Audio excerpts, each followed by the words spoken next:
8岁那年，我把自己卖了，换了10两银子，给娘抓了药，给弟弟扯了新衣裳，还给家里割了一块猪头肉。爹抱着头蹲在地上，闷声说不出话来。我同他说：“只要人还在，就有希望呀。”在这个冬天，我终究还是把自己卖了，怎么能不卖呢？老天爷不开眼，年头旱了5个月，年尾又涝了4个月，地里的粮食颗粒无收，家里实在是揭不开锅。娘又病了，得去抓药，弟弟还小，脸上满是灰垢，裤子破烂的都遮不住屁股。爹已经很努力了，每天天不亮就出门到码头找活计，瘦得像排骨架，风一吹就要倒，可还是维持不了一家的生计。于是，当听说街上的牙婆来收小姑娘的时候，我拍拍手，放下摘了一半的烂菜叶，走出了家门。等爹风风火火赶回家时，我已收了牙婆10两银子，给娘抓了药，给弟弟扯了新衣裳，还给家里割了一块猪头肉。爹抱着头蹲在地上，闷声说不出话来。我同爹说：“再找不到出路，全家都得饿死。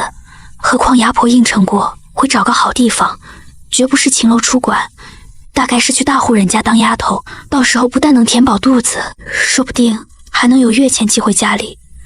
只要人还在，就有希望呀。”娘本是昏昏沉沉起不了身，刚喝了一副药，居然能撑着坐起来，但听到我把自己卖了，差点又昏过去，捶着床板，一个劲儿骂自己，恨自己拖累了女儿，还说不要治了，死也没有卖儿卖女的道理。娘呀，天底下也没有看着爹娘去死，自己却干站在地上旁观的道理。在我的劝慰下，一家人含泪吃了这顿晚饭。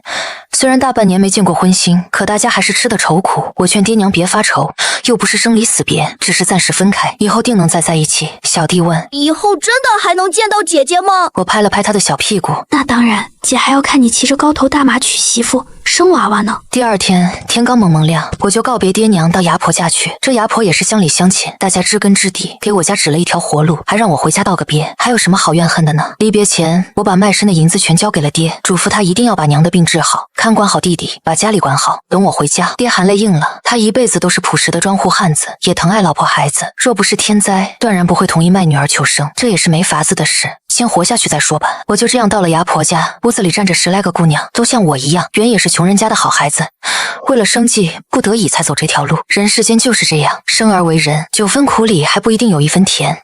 牙婆让大家都洗了澡，换上干净衣服，按着高矮站成一排，这才告诉我们，今天广南府陈老爷家要买丫头，让我们安安分分等着。那是富贵人家，是个好地方，大家伙都不吭声，好地坏地都是命。既到这步，由老天爷定吧。晌午时候，陈府的人到了，是2个老嬷嬷，就在牙婆家的天井里，10来个小姑娘整齐排好，挨个被相看。大家的情况都差不多，没粮食吃，面黄肌瘦，何况打小没见过什么人，心里害怕，低着头，大气也不敢出。嬷嬷们挨个检查，看了手脚、脊背还有牙齿，详细问了年纪，牙婆一一应答。待到我时，阿婆说：“这叫满花，今年刚过8岁，是个懂事的孩子，家里原本过得去，只是今年天灾，不得已才把娃卖了，是今早新到的。”嬷嬷们交换了一下眼神，说：“就这个吧，这就跟我们走。”牙婆高兴坏了，这些大户人家向来挑剔，通常要挑好几轮，这次这么顺利就买走了，可真是不容易。于是我还没来得及跟爹娘道别，就被抱上了陈府的马车。临别前，牙婆叮嘱我要好好服侍人家，还叫我别担心家里，她得了空就去我家报信。马车颠簸了2天，我们才到了陈府。我家在平安府，陈家在广南府，虽是邻近的县城，但从此与爹娘已是天各一方。入了府，我先被嬷嬷安置在下人房里，给我洗洗刷刷，只搓了2天，才把身上的老泥搓干净，又给我修剪头发、指甲，扎起2个揪揪，换上喷了香的新衣服，带着去见了管家婆。管家婆姓许，嬷嬷让我叫她许妈妈，还嘱咐我见着人别乱说话，大人们自有安排。我哪里敢说话呢？乡下丫头见到府里这么大的宅院，早就把眼睛看直了。好在许妈妈对我很满意，她说我生得好，后来我才知道是说我生得矮，因为小姐也不高。陈老爷是新到任的广南府知府，陈大人是举人出身，夫人娶的是北疆参将家的小姐，生了1男1女。今年老爷携家眷到广南府上任，带的随从不多，这才急急要买丫头。许妈妈禀告当家主母，夫人点名叫我去，我乖乖应了，低着头跨进房，佝偻着背站着，不敢应声，只听见一个好听的女声传来：“既来到我家，就与我家有缘，你且安心做活。我们家里灵不灵力是其次，忠心是最要紧的。当差当得好，自然有你的好处。”我低低的应了，跟着许妈妈出了房，身后又传来夫人的声音：“天可怜见这么个小人儿，和月儿同岁呢，可比月儿懂事多了。”又传来老嬷嬷的声音：“穷人的孩子早当家，咱们小姐是娇娇女，哪能比呢？夫人菩萨心肠，她她能来府里就是她的造化，若去了别的地方，还不知是什么光景。许妈妈把我领到了小姐的屋子里，小姐的奶母张妈妈迎上来。许妈妈说：“张妈妈，这是新买来的丫头，和小姐同岁。夫人的意思是让她给小姐做个伴儿，是庄户人家出来的，还没来得及调教，就劳烦张妈妈多费心了。”张妈妈应了，打量了我一会儿，笑道：“这身量和小姐差不多呢。”就是更瘦更黑一些，许妈妈挑的人果然是顶好的，哪里用得着我费心？说着招招手，叫上来一个丫鬟。彩英把新来的妹妹带下去，以后就和你住一屋，你手头的活计带着她做，等下再带她来给小姐请安。彩英笑着拉着我的手下去了。到了彩英房里，我才敢抬起头来，环顾四周，惊讶不已。这么干净、这么香的房间，我一辈子都没见过。彩英拍拍我的脑袋说：“好妹妹别害怕，府里是顶好的，你待久了就知道了。主子们都宽厚，并不刻薄吓人，小姐更好，待我们像亲姐妹似的。”缓了一会儿，他又跟我介绍：“小姐是陈大人的小女儿，虽说从小娇生惯养，但心地纯良，因着渐渐长大，夫人想着多配些丫头，从小陪着长大，将来也有个帮手。家里的家生子都在北方，这才在南方买了我们这些丫头。”他还宽慰我，在主子跟前当近身丫头，1个月有20钱的月钱，你可以存下来，我帮你寄回家里接济亲人。一边说一边拿了糕点给我吃，那是从没见过的好东西，甜滋滋、软糯糯，入口即化，满嘴花香。我尽量吃得慢一些，生怕落个贪吃的名声。要是被撵出去，就挣不到20钱的月钱了。若是每个月都能寄些钱回家，爹娘的日子该好过不少。这才刚慢慢放松下来，门口就传来一阵笑声。小姐下学回来了，彩英急忙招呼我洗手擦脸，带着我往小姐卧房去。原觉得彩英的房间已经很好了，没想到小姐的卧房更美。桌子上摆放着精致的瓷瓶，插着鲜花，桌布缀着璎珞，床边挽着轻柔的帐子。我有些自惭形秽，生怕踩脏了地板，局促不安地站着，又怕小姐不喜欢我，两只手摆弄着衣裳，脚丫子都有些发抖。只听见一声清脆的声音问：“你叫什么名字？”我扭扭捏捏涨红了脸，声音像蚊子似的笑：“我叫满花。”只听得小姐扑哧一声笑：“我又不是老虎，你怕什么？来，抬起头来。”我慢慢抬起头，小姐笑着说：“我原有3个丫头，你是第4个，以后跟了我就叫头儿吧。”我还没反应过来，张妈妈就推我说：“快，谢小姐赐名。”我慌忙要跪下去，却被小姐拉住。听妈妈说你和我同岁，还比我小一些，太好了！彩月他们都比我大，整天啰啰嗦嗦的，这回我也可以当姐姐了。说着吩咐人要带我去逛家里的园子，慌得张妈妈连声说：“祖宗，小祖宗，你下了学，待会儿黄妈妈就要来教你描红刺绣，这还要到处逛，小心夫人知道了打手心儿。”小姐满不在乎：“我又没犯错，娘才不会打我呢。走，我带你们去逛逛。”日子在小姐爽朗的笑声里慢慢流过。我在陈府安安稳稳住了3个月，府里果然宽厚。从第2个月起，我每个月就能得10钱银子，虽比彩英的20钱少些，但我也很高兴。毕竟爹在码头扛1天大马包，有时候连1钱银子都挣不到。张妈妈说：“好好调教半年，你也能像彩英一样，1个月拿20钱。”阿弥陀佛，真是个好人家。因着夫人是武将之后，小姐也带了几分豪迈之气，与我同吃同住，从来没把我当外人。她教我识字念书，我给她讲挖田种地的趣事，2个小丫头形影不离。我知道小姐最讨厌描红刺绣，她总是皱着眉毛跺着脚说：“以后长大要当女将军，学这些老古董有什么用？”夫人被女儿气得半死，老爷却笑盈盈地看着她说：“和你年轻时一模一样。”老爷和夫人十分相爱，据说岳老爷选婿的时候，原是看不上老爷的，担心文人负心薄幸，可架不住老爷生得好，玉面如桃花，薄唇净风流，芝兰玉树般的男儿，把在屏风后相看的夫人迷得七荤八素，非他不嫁，这才勉勉强强吹胡子瞪眼，把女儿嫁了出去。老爷也没辜负夫人，成婚10余年，府里竟一个姨娘也没有，真正是一生一世一双人。老爷主外，内宅全由夫人治理，家门严谨，秩序井然，府里人口简单，只有老爷夫人、少爷陈景峰和小姐陈月儿4个主子。老爷的意思是，女子和男子一样，都是家里的孩子，应当一视同仁，因而兄妹请了同一个父子教导文化课。下学后，少爷另外学习武艺骑射，小姐则回房学习琴棋刺绣。小姐房里有2个嬷嬷，一位是奶母张妈妈，管着房里的事，一位是李妈妈，管着房外的事。另外还有4个丫头，负责小姐的衣食住行。我因和小姐年纪相当，就专门净身服侍她。每个人都有自己的差事，日子过得生动有趣。以前在家的时候，每天天不亮就起床，跟着娘操持家里的大小杂事，喂鸡喂猪，洗衣做饭，可家里总还是过得紧巴巴的，一点余粮也没有。从来没有像现在这样穿暖吃饱，还能跟着小姐学读书，明道理。世界仿佛变成了彩色，府里的妈妈们也极好。我攒了月钱想寄回家，他们都乐意帮忙，还口念弥陀，说我是个不忘本的好孩子。夫人知道我自愿卖身养家后，更是连连称赞，又拿了22两银子送给我家，嘱咐一定要把我娘的病治好。我跟着小姐学会了做各式各样的糕点，大家尝了都说好，还学会了刺绣，绣出来的图样栩栩如生，连夫人都夸我心灵手巧，惹得小姐吃醋。可到了晚上，还是同往常一样，偷偷钻进我的被窝一起睡。又过了年，府里的小厮到平安府办事，路过我家，捎来了家里的消息，家里慢慢好起来了，娘已经能下地干活，弟弟满座跟着村头的木工师傅做了学徒，爹还托他给我带话，说攒够钱就来赎我，让一家人团聚。小姐听了，怕我要走，拉着我到夫人面前禀告，不让我回家，要我一辈子陪着她。夫人却说，小姐舍不得我，都是我忠心服侍的功劳，但没有拦着人家骨肉团聚的道理。我羞红了脸，赶紧跪下，对夫人和小姐说，府上各位都是我家的大恩人，莫说现在爹还没攒够赎金，将来就算来赎，我也不悔了。童儿要长长久久陪着夫人和小姐，一辈子忠心耿耿，哪里也不去。小姐开心极了，拉着我又去放风筝。路上碰上骑射回来的少爷，他长得和老爷一模一样，端得温润如玉，是个谦谦君子。站在湖边看我们放风筝，还帮我们上树捡了风筝。这样的好日子过了3年，本以为能天长地久，可惜总不遂人愿，变故还是来了。那天深夜，夫人身边的江妈妈急匆匆来找我，给我卖身契，低声说府里出了事，叫我趁夜快走，走得远远的，以后别说进过陈府，也别再回来。我惊呆了，拉着江妈妈问彩英他们呢？江妈妈说，彩英他们是家生子，家人都在北方，走不脱，而你是南边新买的，平日又只在内宅走动，认得的人不多，想来查不到，别问了，快走吧。我还是很震惊，想问夫人和小姐怎么办。江妈妈跺跺脚，一股脑把一包钗环塞进我怀里，连声催我快些走，晚了就来不及了。说罢，推着我出了角门。我默默往前走，天大地大，似乎没有可去之处，漫无目的地绕了一圈，还是绕回了陈府附近。可就在我迷糊之际，耳边传来官兵整齐的列队声，火把照亮了天际，陈府被团团围住。我捂着嘴，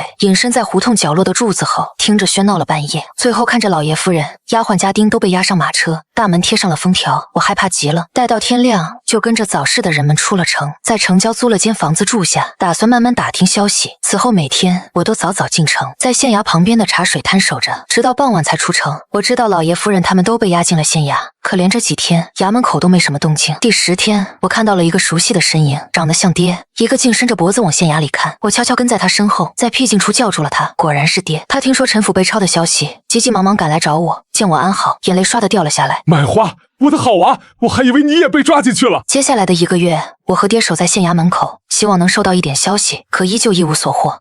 我们只是普通平民，实在没有门路打听这些事。等啊等，终于等到了少爷小姐的夫子，他被传到县衙问话。出来的时候，我一把拉住他，才从他嘴里问出了原委。原来老爷因上次犯事被牵连，一家子都被收押。听后朝廷发落，再多的夫子也不知道了。我和爹合计了一夜，把江妈妈给的钗环全都拿出来打点。狱卒终于答应，让我们深夜偷偷进一次女监。进监前，我向爹磕了头，他含泪应了。我们进的是女监，因女眷不是主犯，看守比较松懈。狱卒交代几句话就离开了。时隔3个月，我终于又见到了夫人和小姐，掏出食盒，里面是小姐爱吃的糕点，糕点里下了迷药，吃了的人手脚软绵，说不出话来。我故意嚎啕大哭，爹趁机打开锁头，把我和小姐的衣服兑换。爹把昏迷的小姐抱在怀里出了监，待到狱卒落了锁，我才放下心来。这事成了，我跪着对夫人悄悄说，我爹原是村里的锁匠，开锁是一把好手，先把小姐救出去，再看将来吧。夫人含着泪说不出话来，只把我抱在怀里，不停抚摸着我的头。监里的日子格外难熬，没有白天黑夜之分，到处弥漫着腐烂的味道，吃的是粗粒陈米，穿的是土布单衣。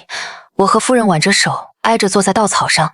夫人问我为什么要舍身救小姐，我老老实实回答，在卖身的那天起，我原以当自己死了，可老天怜悯，让我进了这么好的人家，过了3年好日子，这已经是赚了。若现在不尽心，难道要等下辈子才来还夫人和小姐的恩情吗？夫人哽咽着说不出话，我安慰她，您宽宽心，圣人会查清楚事实的，到时候还老爷一个清白，咱们就能出去了。小姐金尊玉贵，受不了牢狱之苦，我皮糙肉厚，不怕这些。夫人放心，我家蒙您照顾，这2年日子慢慢好起来了，爹娘会好好照顾小姐的，等老爷平反了，咱们就能一家团聚。从春天等到秋天，不时有人来提审，好在始终没有用刑，但也没有释放的消息。在一个深秋的早晨，狱卒打开了牢门，要把我们押送京城，由圣人亲审。我原以为牢狱的日子已经很难挨了，殊不知押送的路更苦，越往北走越冷，我们却只有薄薄的单衣，从早走到晚，脚上的水泡磨出了血。第2天仍旧要继续赶路。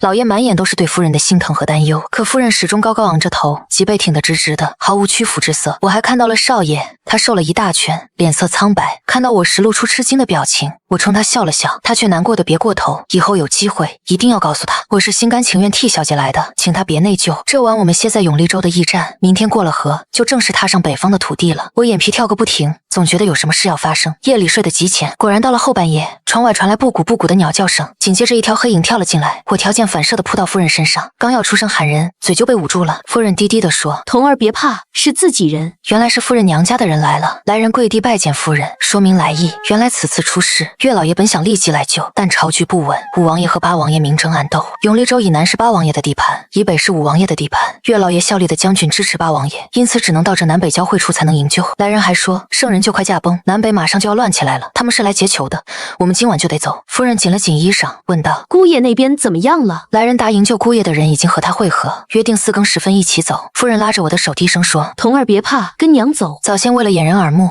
我已经改口叫夫人娘了。刚开始还有些别扭，总觉得冒犯了贵人，可夫人说我忠义担当，舍身救了小姐，就是陈家的恩人，何况在牢里，我和夫人相依为命，真像是亲生母女。暗卫解开了我们的镣铐，我们趁着夜幕向大门摸去，刚出门就听到驿站里闹了起来，原来是营救彩英他们的人出了岔子，被狱卒发现了，火把很快追了上来，我下意识就要回头，夫人拉住我：“乖童，你不会舞，先跟着大人们走。”我从没见过这样的夫人，火烛照着她的脸庞，红扑扑的，映入黑色的眸子，手持利剑一马当先，仿佛没有经受大半年的牢狱之苦，径直杀了出去。我被人抱上马车，马车外的厮杀声持续了1刻钟，随后夫人撩起门帘，彩英、李妈妈、许妈妈等人都挤上了马车，老爷和少爷已经骑上高头大马。一行人趁着夜色疾驰向码头，到了码头下马上船，风灌满了船帆，船只向北而去，船舱里挤满了人，大家面色都不太好。江妈妈等人在押送的路上就认出了我，可谁也没多问，也不知道我是怎么把小姐换出去的。正在唏嘘之际，老爷和夫人走了进来，简短地说：“我们要到北方去投奔岳老爷，到了陆地上，要是有人不愿意去，可以各奔前程。”我有些焦急，若是有人要离开，把我和小姐调包的事泄露出去，可就坏了。夫人仿佛看出了我的担心，冲我笑了笑。刹那间，我突然明白了，所谓的各奔前程，恐怕是奔阴阳的意思。江妈妈等人一致说要同老爷夫人生死不离。夫人满意的点点头，把我叫出去，跟我分析当前情势不明，等到了安全的地方，再令人去接小姐和我一家，让我不要泄露消息，安心等待。我自然听夫人的话。就这样，一行人在护卫下走海路，到了北木州。这是我生平第一次离开家这么远，远远的传来呜呜的号角声。原来北木州是军机重镇，附近驻扎着10万大军。我呆呆地望着北方的天空，这里的天真高真蓝，望也望不到边。一行鸿雁飞过天边，领头雁笔直向前，后头跟着2排整齐的雁阵，看得我出了神，连少爷走到我身边都没发现。待到回头看到他，我吓了一个大机灵。听到他开口说童儿谢谢你时，我脸刷得红了，连忙急急摆手。童儿是小姐的丫头，为小姐着想是本分，算不得什么。少爷把手背在身后说：“当时你并不知道会有什么结果，也不知道会有人来救我们，是抱了必死的决心换出月儿。这份忠义千万人难及，我们陈家欠你一条命。”我更不好意思了，我原没多想，只想着能救一个算一个，也算报了老爷夫人的大恩。若说救命，也是府上先救了我娘，并没有什么亏欠不亏欠的。少爷笑了笑，转身走了。我入府3年，这是他第一次同我说这么多话。我看着他离开的背影，傻愣了很久。北木州的日子并不好过，起码对比江南的花红柳绿、江风柔柔，这里的日子艰难得多，吃穿也不如江南精致。因着朝局不稳，军队都在做足战备，男丁们要上阵演练，女眷们就在后方缝补战袍。岳老爷拨了一个宅院给我们居住，老爷家中没什么亲人，宅院里只住了原来陈府的人。大家渐渐从牢狱之灾的阴影里走出来，宅院里也慢慢有了笑声。老爷当了军中的幕僚，少爷也从军去了。夫人说，只有打赢了五王爷，我们才能有好日子过。于是大家都一心一意做活计，希望能早日迎来胜利。日子仿佛又慢了下来，在宅院里常常只有我们下人们待在一起。老爷和夫人每天都要到军营议事，少爷跟着岳老爷上了前线。我把收集到的狐毛晒干，细细剔出绒毛，做成暖暖的护膝和背心。铠甲那么沉，战场那么冷，希望少爷能少受些罪。有时候传来不好的消息，譬如圣人驾崩，五王爷和八王爷争论得不可开交，南北两军摩拳擦掌，眼看着就要打起来。有时候又传来好消息，譬如西边的张将军率部来投，东边的东阳王公开支持八王爷，城门每天都涌进很多人，有投军的，也有流亡的。就这么拉扯了半年，战争还是爆发了。少爷在前线，大家都忧心忡忡，食不知味。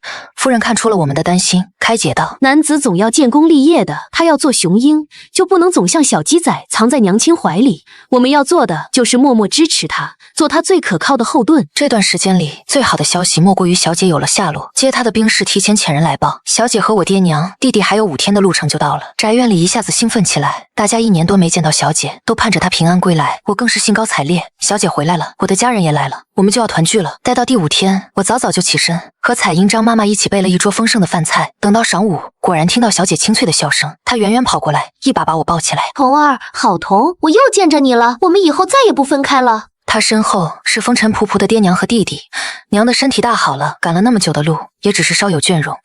弟弟满座长高了不少，比我还高1头，我都快认不出他了，这已经很好了。此时此刻，平安就好，团圆就好。饭桌上，小姐讲起了分别这1年的经历。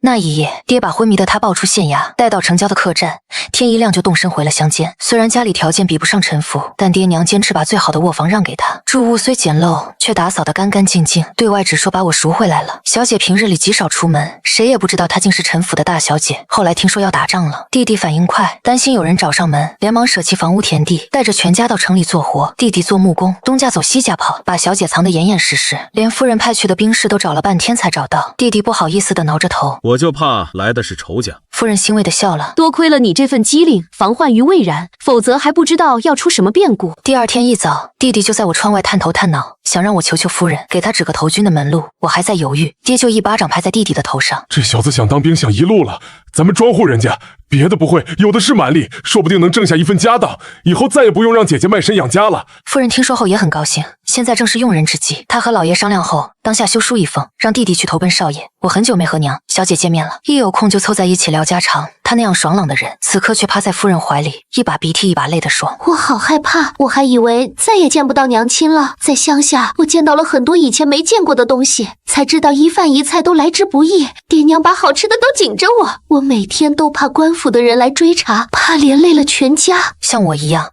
小姐也称呼我娘做娘。”夫人搂着她说：“傻孩子，天可怜见，我们还能再见面，多亏了童儿，以后童儿就是我的女儿，你也是童儿娘的女儿，我们就是一家人了。”战事越来越紧张，一天深夜，兵士匆匆跑来，叫醒了老爷和夫人，说前线战事吃紧，少爷率军守城3天3夜，敌军已经攻破城门，发起了巷战。少爷身先士卒，与敌军近身而战。待到援军赶来，已身受重伤，高烧不退，让家人赶紧过去相见。我们跟着夫人跌跌撞撞赶到前线的营帐，进了内堂，就看到少爷躺在床上，身上的衣服被血染红，一盆盆血水被端出去，脸色苍白的没有一丝血色，依旧高烧不退。岳老爷守在床边，满脸担忧。弟弟身上也绑着多处绷带，手足无措地向老爷解释：“所有兄弟都上阵了，我跟着少爷遇上一伙敌军，他们人多势众，我们支撑得很艰难。少爷武艺虽好，架不住车轮战，好在援军最后赶来了，城也守住了。”老爷一向沉稳的声音，此刻带着颤抖：“不怪你们，不怪你们，城守住就好。景风吉人天相，一定会好起来的。你们也都受了伤，快去休息吧。”岳老爷此刻连女儿都不敢看，少爷是他的独苗苗，要是有个3长2短，他一辈子都难原谅自己。军医们轮番上阵，我们退在一旁，看着大夫们斟酌用药，不敢上前打扰。我默默走到灶房，生起火，熬起了白粥。我帮不上别的忙，只能做点力所能及的事，心里一遍遍想着，少爷那么好的人，还那么年轻，一定不会有事的。粥熬得稠稠的，入口软糯，容易下咽。等他醒来，喝了粥就能有力气了。第2天，少爷的高烧还是没退，夫人哭红了眼睛，对着老爷抱怨：“都怪你们这些幕僚出的什么馊主意！大军偷渡江去偷袭，让我儿子守空城。要是景风有个3长2短，我跟你没完！”老爷颓然坐在椅子上，脸色白了又白，说不出一句话。岳老爷连忙帮姑爷说话：“此计原是好计，打赢这一战，天下就能安定了。”夫人一口打断他：“我要这天下做什么？我只要我儿子平平安安的。”少爷烧了3天3夜，全家轮流不眠不休的照顾。小姐拉着我的衣裳问：“童儿，哥哥该不会真的挺不过去了吧？”我心里也慌得厉害，却强装镇定安慰他：“不会的，乡里的老人说，有福的人都会有神仙保佑。现在神仙一定在和阎王爷商量，要在生死簿上再给少爷添100年阳寿呢。”兴许是我们的祷告起了作用。第4天凌晨，少爷的高烧终于退了。那天刚好轮到我守夜，一摸他的额头凉丝丝的。我心里一阵狂喜，连忙跑去把这个好消息告诉老爷和夫人。大家齐刷刷聚到床边，生怕错过了少爷醒来的时刻。我松了一口气，悄悄退出房间，向城墙走去。弟弟也悄悄跟了上来。姐弟俩沿着石板路慢慢走着，清冷的月光洒在地上。几天前这里还经历过浴血奋战，地上的斑斑血迹依稀可见。弟弟叹了口气：“姐，少爷应该没事了吧？”我嗯了一声。大夫说只要退了烧，就没什么大碍了。弟弟悠悠地说：“我真怕少爷出了事，他要是有个三长两短，我真不知道该怎么交代。其实少爷有个护身符，他时常拿出来看，还珍重的藏在内衣里层，说是你做的，能保佑他平安。”老爷说的没错，这一战过后，江山果然定了。八王爷的军队突袭江南，一举拿下了整个江山。岳老爷笑嘻嘻的到宅院里报喜，景风和满座守城，吸引了大部分敌军，立下大功。将军说会如实奏禀王爷，论功行赏。满座就是我弟弟，他终究凭着一身蛮力打下了一份前程。夫人一天里找了我娘3次，待到傍晚，终于忍不住问道：“你家啥时候来提亲啊？”娘被问得愣住了。提亲？向谁提亲？夫人跺着脚说：“当然是向我家月儿提亲啊！别人嫁女儿都是昂首挺胸的，怎么我嫁女儿还要我亲自开口说呢？”娘这才反应过来，合着夫人是看上我弟弟满座了，想把小姐许配给他。娘连忙摆着手说：“不成不成，小姐是神仙一样的人物，怎么能嫁到我们庄户人家？这也太高攀了。”夫人脸色一沉：“难道我女儿配不上你家小子？还是满座发达了，看上别家千金了？”正巧这时，弟弟满座一头撞进门来，听到夫人的话，脸一下子红了，结结巴巴想解释，憋了满头大汗也没说清楚，最后急得吼道：“我投军就是为了能配得上小姐，能娶她为妻。”最后还是岳老爷赶来，在水井旁逼得弟弟亲口承认，早就喜欢上了小姐，还承诺一辈子对她好，这门亲事才定了下来。7尺男儿说起自己的终身大事，羞得脸红到了耳朵根，大家看了都忍不住笑。夫人说：“我最看重满座的忠厚，千金难买老实郎，只要小两口和和气气，比什么都强。”晚上我和小姐躺在被窝里，我忍不住问她：“小姐，你是真心想嫁满座吗？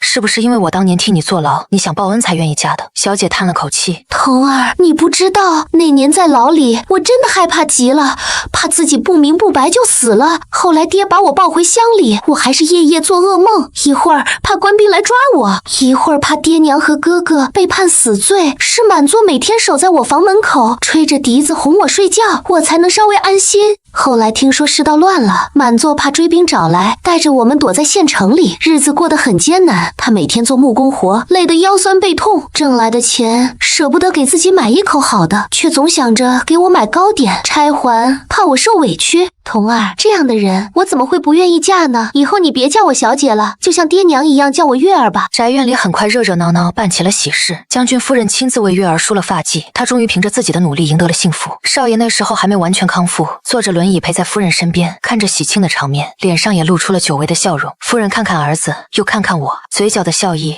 藏都藏不住。不久后，八王爷在北边登基，国号兴隆，天下终于安定了。岳老爷、老爷、少爷还有满座都进京朝贺姓皇，我们的日子也松快了许多。大家仍旧住在一个宅院里，闲聊家常，仿佛又回到了江南的日子。这一战不止前线的将士们辛苦，守在后方的女眷们也没闲着，没日没夜缝补战袍，手指头不知被针扎破了多少次，心里担惊受怕，手里时刻不停，乍得松下来，多少还有些不习惯。这天将妈妈匆匆来报，说老爷遣人捎信来了，让夫人到内室说话。我心里隐隐不安，不知道又出了什么事。待到夫人出来，脸色有些复杂，她召集大家说：“岳老爷和老爷上书请辞，供封儿孙。满座被封为武威将军，从3品，镇守北方；少爷被封为怀远将军，镇2品。”话音刚落，夫人又说：“还有一件事，新皇看中景风年少有成，已经下旨将定国公府的嫡小姐指婚给景风。”这话一出，满屋子都安静了。娘的嘴唇哆嗦着，彩英扶着她，满脸担忧地看着我。我低着头看着脚下的地板，心里没有太大波澜，只觉得一切都是天意。夫人悄悄把我叫到她房里，刚想说话就被我打断了。娘，您不用说了，我都明白，老天爷自有安排。没有说出口的承诺不算承诺，没有说出口的喜欢也不算喜欢。您和老爷待我已经很好了，我没有任何怨言。夫人搂着我，含着泪说：“童儿，在牢里若不是你陪着我，娘就活不过来了。天冷的时候把被褥让给我，自己盖稻草；吃饭的时候把新鲜的菜让给我，自己吃白饭。本来娘也不抱什么希望，想着一家人死在一起就算了，可你还把月儿换出去了，又给了娘一个生的指望，支撑着挨下去。娘一直没认你做义女，就是心里存了个念头，可如今终究还是对不起你啊。我把头埋在夫人膝头，任由夫人抚摸着头发，晚间的风吹过来凉凉的，还夹着一些本地特有的黄花香。娘，童儿从没想过要让您和爹亏欠我什么，我只是做了自己认为对的事而已。就像您当初救了我家，不是也没想过回报吗？我刚进府的时候，您就说我与府上有缘，就为了这点缘分，咱以后就不提从前的事，我们看将来，把日子好好的过下去。又过了月余，岳老爷、老爷和满座都回来了，圣人在北木州敕建了新的五位将军府，令满座镇守北方。从此以后，北木州就是我们的家了。少爷始终没回来，大家也没有问，日子就这样流水一般哗哗的往前流，有再多的情绪也像水一样流过无痕。待到一切都安定下来，已是大半年后，我同满座说，天下安定了，我想回南方走走。小的时候困在乡里，再后来困在后院里，始终都没有真正出过门。小姐教我的诗词里有那么多新鲜玩意儿，那或许是一方从没见过的世界，我想去看看。满座担心我一个人不安全，彩英听说主动要陪着我去，这样大家也没什么好劝的了，任由我俩踏上了回南的船只。天下果然安定了，老百姓们都忙着生计活计，到处是一派繁忙的景象。我们姐俩一路南下，来到了福泉州。福泉州之所以叫做福泉州，是因为州里绕着一方泉眼，世世代代的淌着活水，庇佑着一方生灵，百姓们都称为福泉。这里的风可真柔啊，一下子就让我们想到了广南府。彩英怂恿着，要不我们在这住下吧，走了一路也有些累了呢。正巧合我心意，于是便在福泉边上另了间小小的房，一共有2层，楼下可以做门面，楼上可以做住宿，就这么安身了下来。我和彩英商量着，住着也是白住，不如一边住一边做点小生意，攒点银子也好过坐吃山空。彩英想了想，便提议说，卖点心吧，以前在府里的时候，李嬷嬷教过丫头们做点心，本钱小活又轻巧，特别是我做的怪好吃的。我心里盘算着，也觉得是个好办法。这样一拍即合，说干就干，点心铺子就这样支棱起来了。可开张的时候就犯了愁，虽说我们跟着小姐都学了些字，可正经的题字确实还有些难度。正在为难之际，房东大爷刚巧过来，看到2个女娘坐在桌前发呆，就介绍说，不如让他家儿子帮想个店名。公子战乱前就中了秀才，现在在州里当教育，10里8乡都有些贤名。那可是旱地里下起了大雨，正解燃眉之急。彩英连忙端出一盘才做好的兔儿糕，让大爷品尝，再请他务必请公子过来帮忙提个好名。大爷笑呵呵的应了，一边吃一边夸赞，这手艺可真不错，看着鲜亮，吃到嘴里甜滋滋的，在这泉眼边上卖，正好让游春的客人们歇脚，那可不得赚得盆满钵满。晚间公子果然过来了，只不过略一思索，就大笔一挥写了清欢记，人间有味是清欢，果然是好名字。我和彩英连忙请师傅裱了，预备着后天就正式开张。生意果然如预想中的一样好，经过我和彩英的改良，减少了糖分，再加上福泉州特有的芝麻油，深得人们喜爱。再加上卖的数量不多，主要是2个人也做不了那么多，经常都是中午开铺，日落前就能卖完。经过提名的事，房东家与我们渐渐相熟起来，公子下了衙也常常到店里来做，这样也好。我和彩英毕竟是外乡人，又是弱质女流，有房东家照料着，公子又是衙门里的人，因此地痞流氓也不大敢来找麻烦。这天大家闲聊起来，公子说，州里新来了个总督，是圣上钦点到南边来办事的，因此大家都要比往常更勤谨，生怕错了事儿被新冠的3把火给烧了。彩英看着公子一脸的神往，便问他，可这办的什么事呢？公子压低了声音，听说请了尚方宝剑，要在南方筑探力呢。要是我也能像他一样就好，年纪轻轻就有那么大的能量，就能干很多想干而不能干之事。彩英打趣他说，体服汉大树。公子倒也不恼，大丈夫顶天立地，自当读圣贤书，养浩然气，非一日之功。正说着，房东大娘提着食盒进门来，原来是大爷见我们2个女娘忙得太厉害，就让大娘来帮忙，多个人搭手也能多做些点心。大爷还说了，点心现在好卖，是大家图个新鲜样式，说不准过个1年半载就腻歪了，不如趁着现在多攒些银钱。我和彩英连连称是，和大娘一道在灶头忙得欢快。女人们凑在一起就喜欢说些家长里短。大娘问我们出身来历，我只说与彩英是表姐妹，家园在广南府，因战乱流落到了北方，现在天下大定了，姐妹俩结伴往广南府去寻亲人。大娘啧啧说姐俩感情真好，又问婚配了吗？彩英羞红了脸，我只笑笑不说话。公子最喜欢吃彩英做的杏仁小饼，一口一个嘎嘣脆，常常把店里的卖品吃的一个也不剩。彩英伸手问他拿钱，他倒舔着脸说是在帮我们改良口味，气得彩英上手要揍。这时候通常我都是离得远远的，因为彩英跟着夫人也学过几天舞，这手劲可不甚小。每日虽打打闹闹，彩英还是把杏仁小饼备得足足的。公子不来她也不卖，这几日公子来的见少了，常常几天都见不到人。彩英有些着急，拉着大娘问，大娘挠着头，我也不知道他在忙些什么，莫说不来店里，家也不常回呢，每天天不亮就出门，深夜才回来，有时候连着几天都不见个影儿。我安慰道，不是新官到任了吗？兴许就是衙门里太忙了，男人家有男人家的活，娘们有娘们的活，我们都各自管好自己，就是为彼此省心了。彩英虽把我的话听进去了，却还是嘟囔着小嘴，把做好的杏仁小饼装好，嘱咐大娘带回家去。若是公子外出，也可带在身上，防着饿的时候应个急。大娘笑呵呵地应着去了。房东大爷却不似我们这般松快，同我商量着，衙门那么忙，恐怕有大动作，不如把店暂时关了闭一闭。若是没大事，就当给自己放个假休息几天。若是真出了事，也不至于受牵连。我连忙应了。这天一卖完，就贴了张告示到门口，说明告假5日，就与彩英收了铺。安安分分的在屋里待着，果然关铺的第3日，城里就乱了起来，街上到处都是人声，嘈杂得很。我们按照公子的口信关门闭户，哪里也不去。彩英担心极了，怕公子在乱中出了什么意外。看着他这个样子，我倒想起了少爷重伤高烧的那几个晚上，那时候我也日夜睡不着，焦急得不得了。如果老天爷愿意，我真宁愿拿命去与少爷相换，至死不悔。为了缓解彩英的焦急，我只好陪她慢慢的剥瓜仁儿，原是做点心需要的原料，这下倒成了我们2个安定心神的不得已之法了。我们都知道，此时此刻，无论公子在何方做何事，我们只有安静的待着，保全好自身才是对他最大的帮助。如若冒冒失失的闯到衙门，更不知道会给他惹去多大的祸事。就这么焦躁了3天，公子回来了，一身的污渍，幸而没受什么伤。彩英赶紧烧水服侍公子梳洗，这人倒也有趣，看着彩英忙来忙去，竟还有心情同我说笑。你看他这个样子，像不像只没头苍蝇似的？万庄，我白了他一眼，他是不是没头苍蝇我不知道，我只知道你这朵花再不回来，这只苍蝇就要把自己一头撞死了。事后公子才慢慢告诉我们，圣人登基后百废待兴，可江南富庶地区居然收不上税，官员们众口铄金，称百姓艰难困苦，还要求朝廷拨银安民。圣人这才派了总督一路南下，为百姓除害，为朝廷征银。这半年来，总督夙兴夜寐，果然查获了不少罪证。这乱糟糟的几日，是州里的土豪大户发现罪证败露，狗急跳墙兴起的反抗。公子说，总督端的是英明神武，令人锁了县衙，将证人关在牢中，亲自提箱守门。你不知道世家大族的家丁得有好几千人，把县衙团团围住，要跟我们抢人呢。多亏了总督引友，士兵死死把着门，硬是撑到了宁化将军带兵来救。哎呦呦，总督那是一夫当关，万夫莫开，真不愧是将军出身，我等皆是不得不服。彩英歪着脑袋，那你在哪里呢？